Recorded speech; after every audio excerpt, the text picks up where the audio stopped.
نيمار الغدار، نيمار اللي احنا بنشوفه الآن في بداياته مع سانتوس. نيمار كان أفضل موهبة ظهرت في القرن الحديث، في القرن ال21 بعد ميسي وكريستيانو.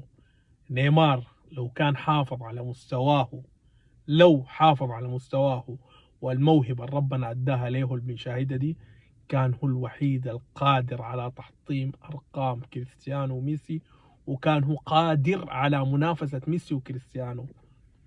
شخص ضيع نفسه بالعقلية بتاعته حرفيا، وبسبب إهمال وإصابات والجري ورا البارتي.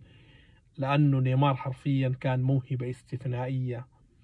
أفضل شخص ممكن تستمتع به كلعب بلاي ستيشن داخل أرضية الملعب وصالات، نيمار. أنا ما شفت زيه حرفيا.